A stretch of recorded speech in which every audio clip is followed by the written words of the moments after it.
solo la famosa Agenda Mundial de Género, sino la falta de autoridad en la vida de las personas atenta contra el diseño de Dios. Hoy el secularismo ha impregnado la sociedad.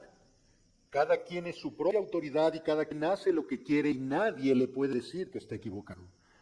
El problema es que el secularismo también ha impregnado la iglesia. Y si Cristo no es la autoridad de la iglesia, entonces cada creyente puede pensar y vivir como él quiere y no bajo la autoridad de la iglesia. Y eso nos lleva a una falsa paz. El hombre quiere estar en paz, pero no quiere someterse al Dios de paz. Y entonces crea una paz falsa. Pero aún así el ser humano sigue peleando. Pelea por poder, pelea por dinero, pelea por reconocimiento, pelea por autoridad, pelea las naciones por territorio. Peleamos, porque es muy fácil pelear, imponer, que someterse. Quiero que vayas a 1 Timoteo 1, versículos 18 al 20. 1 Timoteo 1, versículos 18 al 20. Dice la palabra de Dios: este mandamiento, hijo Timoteo, te encargo, para que conforme a las profecías que se hicieron antes en cuanto a ti, milites por ellas la buena milicia, manteniendo la fe y buena conciencia, desechando la cual naufragaron en cuanto a la fe algunos, de los cuales son Himeneo y Alejandro, a quienes entregué a Satanás, para que aprendan a no blasfemar. Oremos. Dios bendito, queremos escuchar tu voz, Señor. Queremos ser guiados por tu Espíritu a un correcto entendimiento de tu palabra. El mandato a Timoteo es el mandato a tu iglesia. Pelear la buena milicia. Señor, que lo podamos hacer, que podamos guardar la fe y una limpia conciencia para poder vivir, defender y proclamar la verdad del Evangelio ante tanta falsedad en la que está inmersa tu iglesia. Señor, que tu iglesia pueda vencer con la verdad, porque la verdad ha hecho victoriosa a tu iglesia. Es en Cristo que te lo pedimos. Amén. Y aquí en 1 Timoteo 1, 18, 20 estudiaremos 4 características del creyente que enfrenta la buena milicia, que confrontan nuestra lealtad a Cristo. 4 características del creyente que enfrenta la buena milicia, que confrontan nuestra lealtad a Cristo. Un hermano que es jubilado del ejército me compartía que la base que establece las leyes militares para los militares es disciplina, convicción, lealtad. No puede haber un soldado carente de disciplina. No puede haber un soldado carente de convicción de defender con su vida a su nación. Y un soldado que no es leal es digno de ser llevado a la corte marcial e inclusive a morir. Pablo le está escribiendo a Timoteo. Y la primera característica del creyente que enfrenta la buena milicia es su identidad. Su identidad. Dice el versículo 18. Este mandamiento literalmente es una orden, una instrucción de carácter militar. Como tal, no es una sugerencia. No es algo que se pueda negociar, no es algo que se pueda discutir. Timoteo tenía que obedecer el mandato. Y le dice, hijo Timoteo, porque es el hijo en la fe de Pablo, te encargo. La palabra que se usa aquí en el original griego para titesis significa te lo confío con el propósito de que lo protejas y lo cumplas. Te estoy confiando en este mandato para que lo protejas y lo cumplas. Para que conforme a las profecías que se hicieron antes en cuanto a ti, milites por ella la buena milicia. ¿Qué es el encargo? que debe guardar y proteger Timoteo. ¿Cuál es el mandamiento? Ve el versículo 3. Como te rogué que te quedases en Éfeso cuando fui a Macedonia para que mandases, para que ordenases a algunos que no enseñen diferente doctrina. Timoteo, se te ha confiado la sana doctrina. Timoteo, se te ha confiado el Evangelio de Cristo. Eso es lo que tienes que guardar. Eso es lo que tienes que proteger. Eso es lo que tienes que cumplir conforme a las profecías que se hicieron antes. Bueno, sabemos que al momento de escribir esta epístola, el canon, la Biblia no estaba cerrada y en la iglesia había todavía profetas.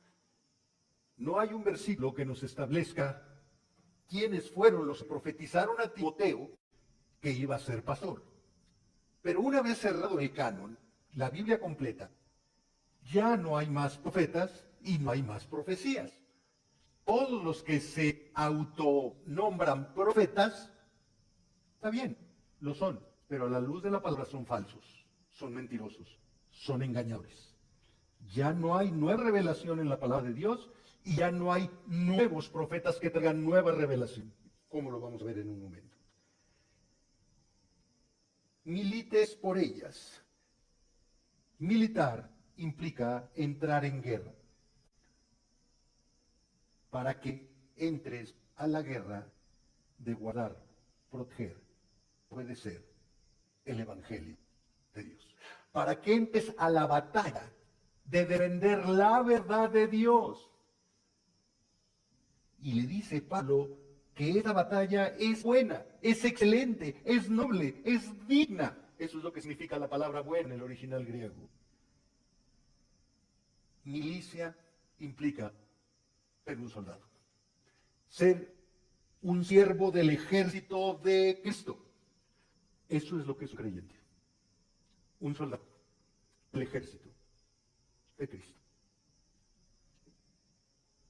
Y eso lo ratifica Pablo en la segunda epístola a Timoteo, capítulo 2, versículos 3 y 4. No lo busques, te lo comparto. Segunda de Timoteo 2, 3 y 4. Tú, pues, sufre penalidades como buen soldado de Jesucristo. Ninguno que milita se enreda en los negocios de la vida, a fin de agradar a aquel que lo tomó por soldado. Timoteo, tienes que entender que las profecías que se hicieron sobre ti fue de que tú serías un soldado de Cristo. Y por lo tanto, vas a tener que luchar la buena batalla, la de guardar la verdad de Dios en medio de los falsos maestros y de los falsos profetas. ¿Qué batalla tienes, Timoteo? Eso implica que tienes que conocer el Evangelio. Eso implica que tienes que vivir el Evangelio. Esa es la batalla de todo genuino creyente. Todo genuino creyente es un soldado, una soldadera de Cristo. Esa es la identidad del genuino creyente. Es la identidad de Pablo, es la identidad de Timoteo, es la identidad de la iglesia. Y esto nos lleva al segundo punto. La batalla del creyente. Ya vimos la identidad. La batalla del creyente. Un soldado es un siervo de la nación. Un soldado está comprometido con los propósitos de la nación. Un soldado tiene que tener disciplina para defender a la nación. ¿Cuánto más un soldado de Cristo? ¿Cuánto más tiene que tener disciplina, convicción y lealtad a aquel que lo llamó por soldado? Por eso ahí en 2 Timoteo dice, no se enreda en los negocios de la vida. Está dedicado a servir a Cristo. Eso implica consagrarse. Un soldado está consagrado al servicio al ejército de su país. Un creyente tiene que estar consagrado al servicio de Cristo. ¿Por qué? Porque la Escritura dice que nuestra ciudadanía no está aquí, está en el cielo, donde está Cristo sentado a la diestra del Padre. Por lo tanto, nos gobernamos por las leyes del reino, no por las leyes de los hombres. Y debemos estar disciplinados a conocer y vivir esas leyes. Y debemos tener la convicción de no cambiar esas leyes a nuestra conveniencia. Y debemos ser leales a Cristo, porque Cristo es el Salvador, es el Señor, es el único Salvador, es el único Señor y es el único que llama al creyente al servicio. Y como en la milicia hay una batalla, versículo 19, manteniendo la fe y buena conciencia. Manteniendo es un verbo que implica el reconocimiento de tener. Tú no puedes mantener lo que no tienes. Un soltero, dile, necesito que mantengas un hijo. Pues no tengo hijo, no puedo mantenerlo. ¿Sí? Entonces, está implícito en el mandato que Timoteo tiene fe y tiene una buena conciencia. Pero aquí la fe no es solo el acto intelectual de creer que Dios existe, que Dios es trino, que Jesucristo es Dios, que Jesucristo es el único Señor y el único Salvador. Eso está muy bien, hay mucha gente que cree eso, pero no vive la fe. Aquí la fe es el conjunto de instrucciones, mandamientos, decretos dados por Dios en su palabra. Aquí la fe es la palabra de Dios, es el Evangelio. Debes mantener el cuerpo de doctrina de Cristo. Ahí están las instrucciones para ti, soldado de Cristo. Primero tienes que creer que Cristo es el Señor y el Salvador. ¿Y no crees eso? Tú eres soldado a tus propias expensas. Tienes que defender la verdad, y la verdad es que solo en Cristo hay salvación. Tienes que defender la verdad es que Cristo es hombre y Cristo es Dios, es el Dios hombre. Tienes que defender la verdad de que Cristo no pecó y aún así pagó en la cruz por los pecados de aquellos que creerían en Él y Él perdonaría los pecados. Tienes que defender la verdad de que Cristo murió y fue sepultado y venció a la muerte porque resucitó al tercer día. Tienes que defender la verdad de que Cristo fue visto, resucitado y ascendió al cielo donde está sentado a la diestra del Padre gobernando. Tienes que defender esa verdad. Y tienes que tener buena conciencia. Otra vez, la misma palabra, buena milicia, buena conciencia, en el griego es kalos, habla de excelente, de digna, de honrosa, de pura conciencia. Una conciencia que no se atemoriza delante de Dios. Una conciencia que no se avergüenza delante de Dios ni de los hombres. Timoteo, tienes que mantener la fe y la buena conciencia. Esa es batalla, Timoteo. Y después viene el tercer punto. La advertencia al creyente. Timoteo, tienes que mantener la fe y la buena conciencia, porque la conciencia, para que la conciencia permanezca limpia, necesariamente debe estar encadenada a la fe, al Evangelio. Timoteo, debes mantener una buena conciencia. Una conciencia corrupta implica una discrepancia entre lo que crees y lo que vives. ¿Y la advertencia cuál es? El tercer punto. Desechando la cual, ¿qué desecharon? La conciencia. Dice, desechando la cual, naufragaron en cuanto a la fe algunos. La advertencia creyente es, no deseches tu conciencia. No ignores tu conciencia. No cauterices tu conciencia. Rechazar es un rechazo consciente. La conciencia, y la conciencia es lo que Dios ha establecido en el hombre, que determina lo correcto de lo incorrecto, lo moral de lo inmoral, lo puro de lo impuro. Y eso es en todos los hombres. Romanos capítulo 2. Al que no tiene ley, al que no tiene conocimiento del Evangelio, Dios lo va a juzgar de acuerdo a su conciencia. Porque ese hombre, aunque no tiene ley, es ley para él mismo, porque Dios ha puesto en él la conciencia de lo correcto y lo incorrecto. Ahora, ¿cuándo más en un creyente la conciencia debe estar esclavizada a la verdad de Dios? Para que la conciencia en el creyente dirija sus pensamientos, sus palabras, su conducta. Pablo le está advirtiendo a Timoteo, no desechtes la conciencia.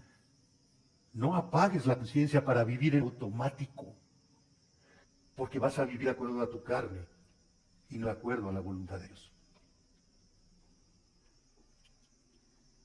Los falsos maestros no tenían disposición alguna por mantener una conciencia pura.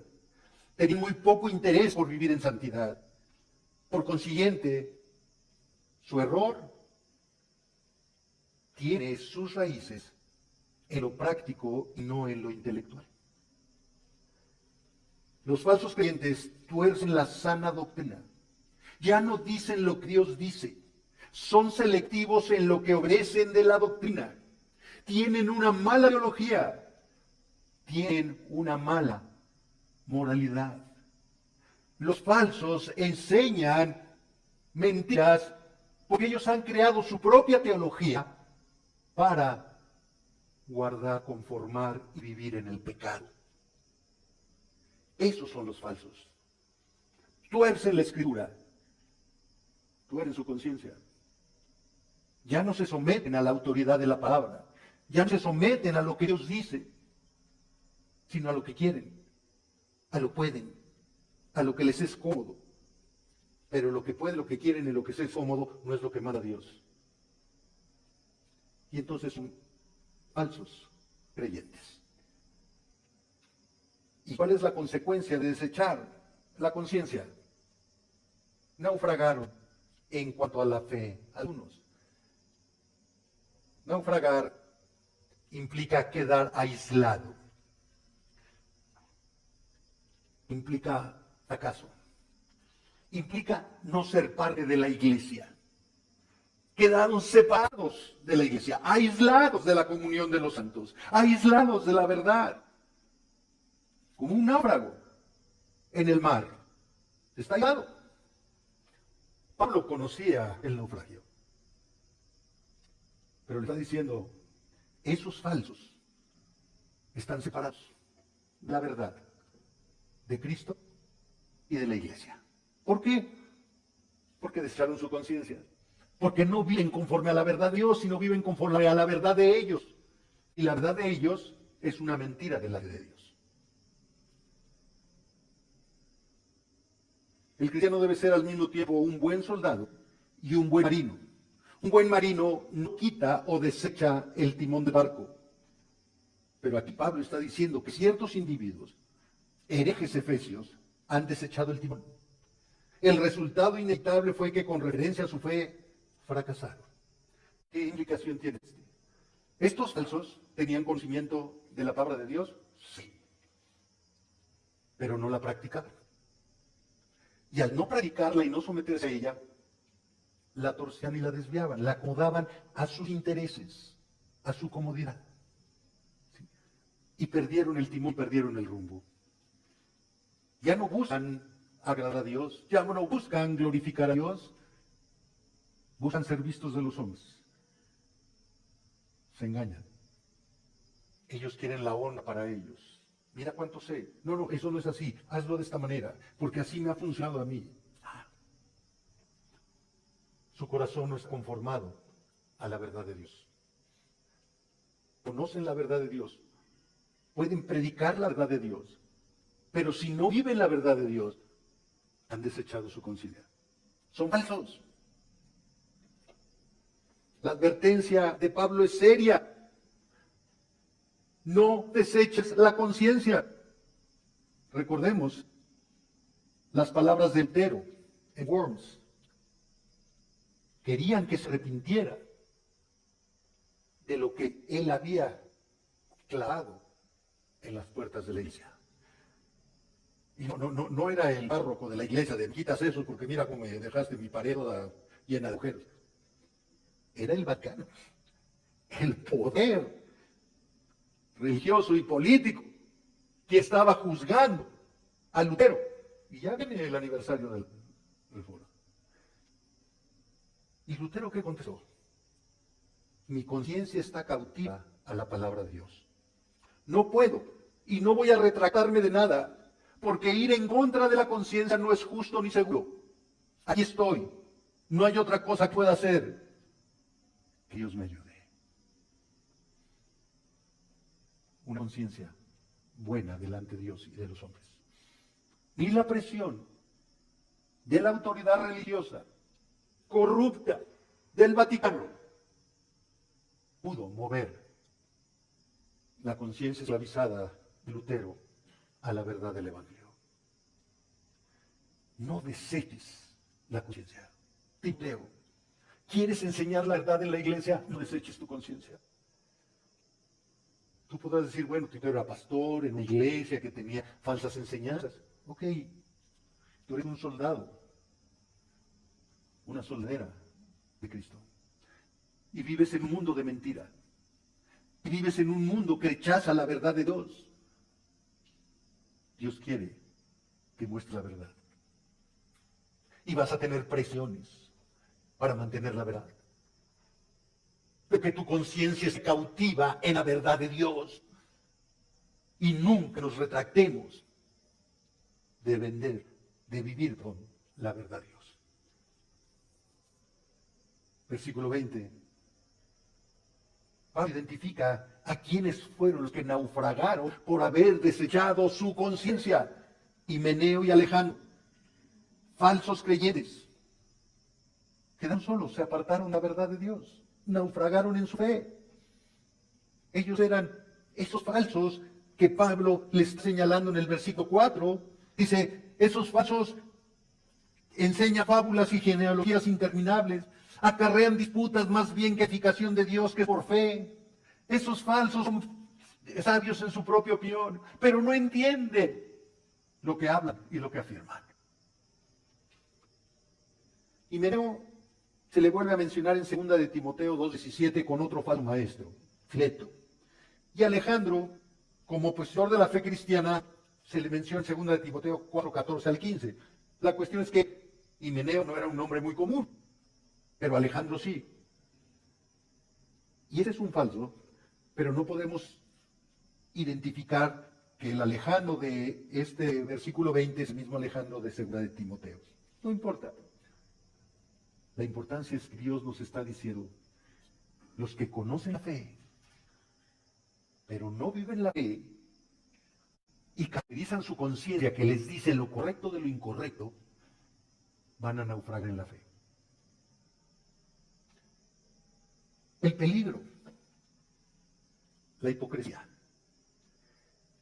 El peligro para el creyente. El peligro para la iglesia, la hipocresía. A quienes entrega Satanás para que aprendan a no blasfemar. Pablo los entrega bajo la autoridad de Satanás. ¿Por qué? Porque Satanás es su padre. No es Dios. No es Cristo. Es Satanás, padre de mentira. Porque ellos son mentirosos. Ellos no son genuinos. Ellos no son auténticos. Ellos son hipócritas. Tienen una máscara puesta. Y Pablo dice, ¿los entregué a Satanás? Hoy en día, ningún pastor, ningún creyente puede entregar a Satanás a nadie. Porque Pablo lo hizo con la autoridad apostólica recibida directamente de Cristo cuando en el camino a Damasco tuvo el encuentro con él. Así es que no estés entregándole a Satanás a nadie. ¿Sí? Ora, porque el Señor obra en sus vidas. Esta expresión de entregado a Satanás también aparece en 1 Corintios 5:5. Con aquel que se metió con la esposa de su padre, que no es su madre. Entregado a Satanás. Literalmente implica expulsión de la iglesia, implica excomunión. Ya no puede pertenecer al grupo de los santos, los auténticos creyentes. ¿Por qué? Porque por sus frutos los conoceréis. Y si no hay fruto de obediencia, si no hay fruto de sometimiento a la autoridad de Dios, si no hay fruto de santidad, entonces no hay fruto. Aunque esté en la iglesia, aunque predique la palabra, es un pámpano estéril que se ha cortado y echado al fuego. al infierno. A propósito, Pablo no está condenando, no le está diciendo a estos dos que se quemen en el infierno. No, no los manda al infierno, los entrega a Satanás. ¿Con qué propósito? Que aprendan, que sean disciplinados, que sean reprendidos, que aprendan a no blasfemar, que en esa separación, en esa excomunión, en ese dejarlos solos, sean movidos a un genuino arrepentimiento, reconozcan y confiesen sus pecados, se humillen delante de Cristo y le dan perdón, y Cristo otorgue su gracia, regenere sus corazones y puedan ser genuinos creyentes. Pablo muestra amor para estos hipócritas. No los condena, no les prende el cerillito ahí, para que aprendan y se arrepientan.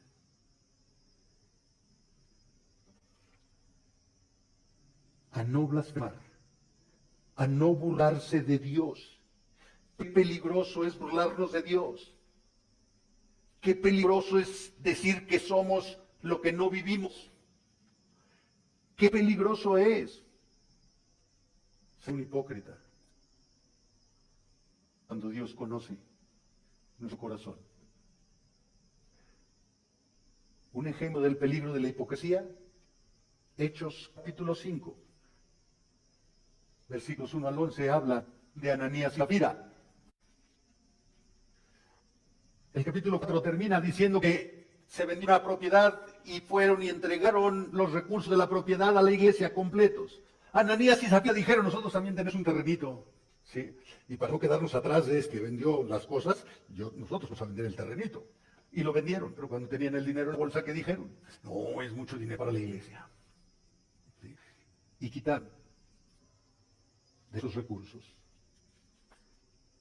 Llegaron a la iglesia y entregaron, aquí está, la venta del terrenito. Y Pedro le dijo a Ananías, ¿por qué has permitido que Satanás engañe tu corazón? Y le has mentido al Espíritu Santo. Si el terreno era tuyo, la iglesia no te pidió que lo vendieras. Y si lo vendiste y el dinero lo tenías tú, la iglesia no te pidió que lo dieras. Pero si tú habías propuesto en tu corazón darlo, tú le estás robando a Dios. Tú eres un hipócrita. ¿Y qué le pasó a Ananías? Cayó muerto. Pero después entró la dulce Zafira. Y ya no sabía lo que le había pasado a su marido. Capaz de que si sabe lo que le ha pasado a su marido no entra, se va con el botín, pues dice, también viuda sola, pues ahora. Pero entró. Y le hizo lo mismo. Pero lo que sucede en el libro de Hechos solo sucede en el libro de Hechos. No sucede en la iglesia de hoy. Hermanos, si eso sucediera en la iglesia de hoy, habría menos tráfico en el periférico.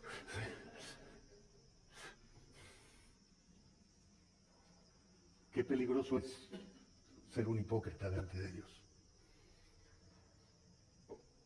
Cuando el autor de Hebreos nos dice que por el sacrificio de Cristo tenemos un camino libre para entrar a la presencia de Dios, no hay obstáculo, pero entra con un corazón sincero, no con un corazón hipócrita.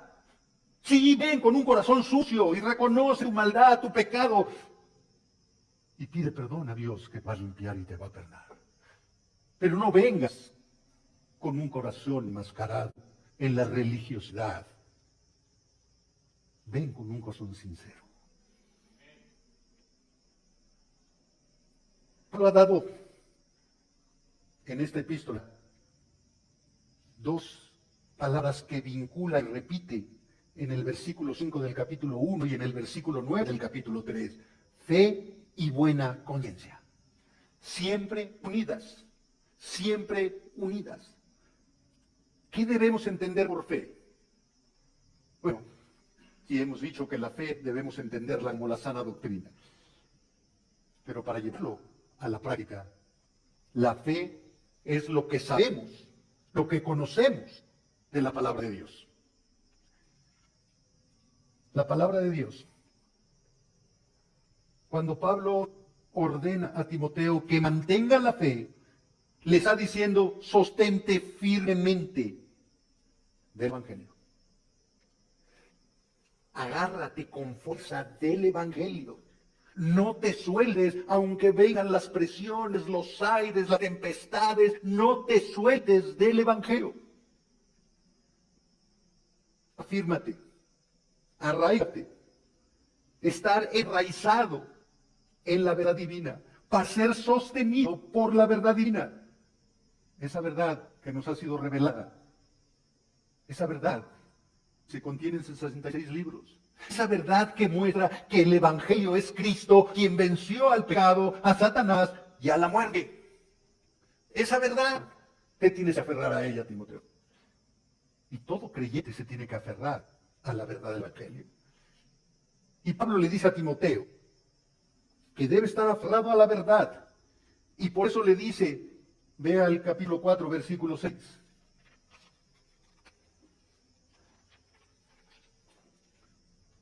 Si esto enseñas a los hermanos, serás buen ministro, buen siervo, buen soldado de Jesucristo, nutrido con las palabras de la fe y de la buena doctrina que has seguido. Nutrido. Vas a estar fortalecido espiritualmente, Timoteo.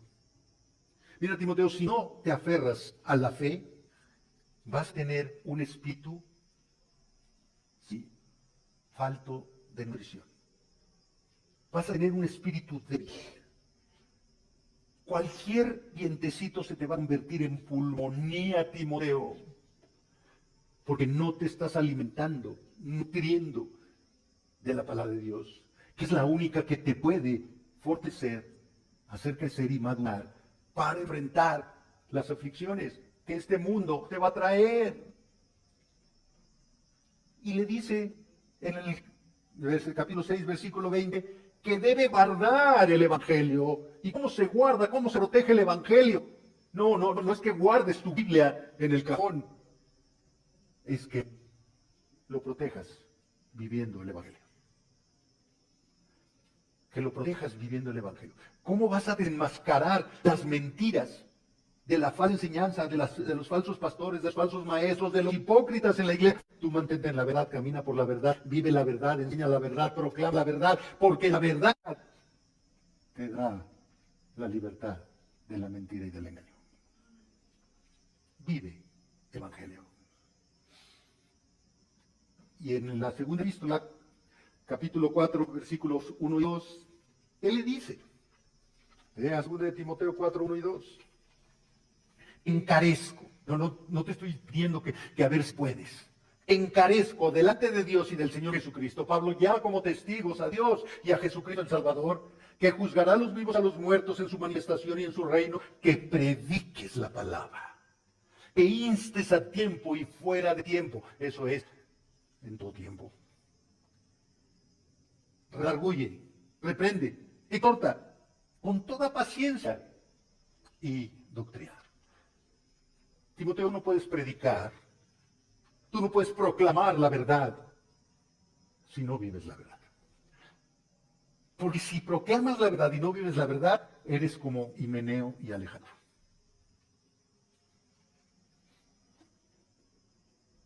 La palabra de Dios. ¿Conocemos la palabra de Dios? ¿Vivimos la palabra de Dios? ¿O somos como Himeneo y Alejandro? La verdad del Evangelio es el arma más poderosa que tiene el genuino creyente para combatir el error doctrinal propio y de los falsos maestros. Vea 2 Corintios 10, versículos 3 al 5. 2 Corintios 10, 3 al 5. Pues aunque andamos en la carne, no militamos en la carne, porque las armas de nuestras milicias no son carnales, sino poderosas en Dios para la destrucción de fortalezas, derribando argumentos y toda altivez que se levanta contra el conocimiento de Dios, y llevando cautivo todo pensamiento a la obediencia a Cristo. Nuestras armas no son carnales, nuestras armas son poderosas en Dios, su palabra. Su palabra va a derribar las falsas ideas, las falsas enseñanzas que nosotros tenemos, que hemos acumulado, esos argumentos con los cuales nosotros defendemos nuestra desobediencia a Dios. La verdad Dios las derriba. tiene poder y la autoridad para hacerlo. Y Efesios 6, del 10 al 17, habla de la armadura de Dios, no lo voy a leer. Pero cada uno de los elementos de la armadura de Dios se resume en la palabra de Dios. Protege tus pensamientos con la palabra de Dios. Protege tu corazón con la palabra de Dios. Protege tus pies para andar por la senda de justicia que Dios ha preparado de antemano, obedeciendo la palabra de Dios. Y llega a la espada. Sí. ¿Qué es palabra de Dios? Los romanos tenían dos espadas, una espada larga y una espada corta. La espada corta, la machai, decían. ¿Sí? Y era para el combate cuerpo a cuerpo. Pero tenían que ser hábiles en el uso de esa espada para poder defenderse. Tenían que ser hábiles contra el enemigo. Y eso implica que el creyente tiene que ser hábil en el uso de la palabra de Dios. Tiene que conocer la palabra de Dios. Y tiene que usarla correctamente. Pablo se dijo a Timoteo: preséntate ante Dios como obrero aprobado que usa bien la palabra de verdad. Que la palabra de verdad derrumbe nuestros falsos argumentos, derrumbe nuestra ignorancia, derrumbe nuestro legalismo, que la palabra de Dios muestre nuestro corazón soberbio y orgulloso para volverlo humilde y sometido a la autoridad de Dios. Eso es usar bien la palabra de Dios. Primero nosotros. Es la palabra de Dios la que es infalible, la que es segura, la que permanece. El cielo y la tierra pasarán, pero mi palabra no pasará, dijo Cristo. Y el creyente no puede alterar la palabra de Dios. Vea Deuteronomio 4.2. Deuteronomio 4.2, Deuteronomio 2, esa es la ley. Moisés le está dando la ley a la segunda generación del pueblo hebreo. La primera murió en el desierto, la segunda directo a la tierra prometida. Moisés le repite la ley y le dice: no añadiréis a la palabra que yo os mando, ni disminuiréis de ella, para que guardéis los mandamientos de Jehová vuestro Dios, que yo os ordeno, dijo Dios. No añadas, no quites, no modifiques, es mi palabra, no la tuya. Y Apocalipsis 22, 18 y 19. Juan escribe: yo testifico a todo aquel que oye las palabras de la profecía de este libro. Si alguno añadiere a estas cosas, Dios traerá sobre él las plagas que están escritas en este libro. Y si alguno quitare de las palabras del libro de esta profecía, Dios quitará su parte del libro de la vida, y de la santa ciudad, y de las cosas que están escritas en este libro. El creyente tiene que saber usar la palabra de Dios. Tiene que entender la palabra de Dios. Y tiene que aplicar correctamente la palabra de Dios. Porque la palabra de Dios es el ancla firme del alma del creyente. Porque es inspirada por Dios. Por eso no tiene error. Porque es suficiente y eficiente, pues cumple siempre su propósito. Es la autoridad de fe y conducta de todo genuino discípulo, soldado de Cristo. Y la conciencia. Si la fe es lo que conocemos de la palabra de Dios, la conciencia es lo que hacemos con la palabra de Dios. ¿Qué hacemos con la palabra de Dios? San Tomás de Aquino define la conciencia como el juicio que un hombre tiene de sí mismo a partir del juicio que Dios tiene de él. De esta manera, la conciencia al mismo acusa que defiende. La conciencia produce sentimientos de bienestar, paz, contentamiento y calma cuando hay un comportamiento de acuerdo a la voluntad de Dios. Pero cuando es contrario a esa voluntad, la conciencia activa la culpabilidad, la vergüenza, el remordimiento, el temor, la duda, la inseguridad y la desesperación. Así como el dolor advierte que algo amenaza al bienestar del cuerpo, la culpabilidad advierte que algo amenaza al bienestar del alma. Pablo luchaba por mantener una conciencia limpia delante de Dios y de los hombres. Y deseaba lo mismo para Timoteo. Y Dios establece que todo genuino creyente tiene que tener una conciencia limpia delante de Él y de los hombres. La conciencia limpia, la buena conciencia, es resultado de una vida gobernada por el Espíritu Santo, que disciplina y mueve al creyente a comprender la palabra de Dios y a ponerla en práctica. La pureza doctrinal debe estar acompañada de pureza de vida. Hay un vínculo inseparable entre verdad y santidad, entre sana doctrina y sana práctica. J. Packer en su libro En pos de los puritanos y su piedad, escribe: el verdadero interés supremo de las mentes y corazones de aquellos que eran llamados puritanos era un interés por Dios, un interés por conocerlo verdaderamente, por servirlo correctamente y por glorificar y disfrutar de él. Y debido a que eso estaba siempre en sus mentes, ellos tenían un profundo interés por la conciencia, ya que afirmaban que la conciencia era un órgano mental en los hombres, a través del cual Dios aplicaba su palabra sobre ellos. Por lo tanto, lo más importante para un hombre era que su conciencia fuera iluminada, instruida, purgada y mantenida limpia. Así que, para ellos, no era posible que un hombre tuviera un entendimiento espiritual verdadero ni una piedad genuina si su conciencia no era expuesta y esclavizada a la palabra de Dios. Fin de la cita. Así, la buena milicia, la verdadera talla, es la que el creyente tiene consigo mismo. La Biblia dice que no tenemos guerra contra carne y sangre. Dejemos de pelearnos entre nosotros, dejemos de juzgarnos entre nosotros, dejemos de criticarnos entre nosotros, dejemos de condenarnos. Deja de pelear con tu esposa, deja de pelear con tu esposo, deja de pelear con tu suegra, deja de pelear con tus hijos, con tus padres, con tus hermanos, porque la verdadera batalla es contigo mismo, con lo que sabes de la palabra de Dios y no quieres aplicar la palabra de Dios. Esa es la buena batalla. Dios ve lo que el hombre ve. Dios ve la conciencia del hombre. Igneo y Alejandro se congregaban en la iglesia, conocían las escrituras, eran maestros, pero no obedecían las escrituras. Desecharon su conciencia, rechazaron la fe y fueron declarados hipócritas, expulsados de la iglesia. Y esta debe ser la vida de muchos de nosotros. Nos decimos cristianos, nos relacionamos con cristianos, hablamos como cristianos, tenemos una reputación de cristianos porque hacemos cosas cristianas.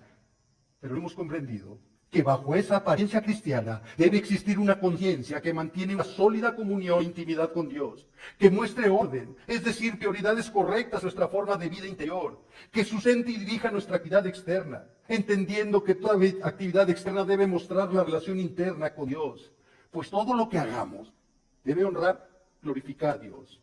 Debemos reflejar los atributos comunicables de Dios: santidad, amor, perdón, misericordia, humildad, servicio, fidelidad. ¿Qué tan consciente eres de tu conciencia? ¿Qué tan consciente eres de la santidad de Dios? ¿Qué tan consciente eres del infierno? Todo genuino creyente debe cultivar y disciplinar la conciencia para entender que en todo tiempo, lugar y circunstancia está en la presencia de Dios. Esto implica reconocer que Dios ve lo que el hombre no ve: el corazón, la conciencia.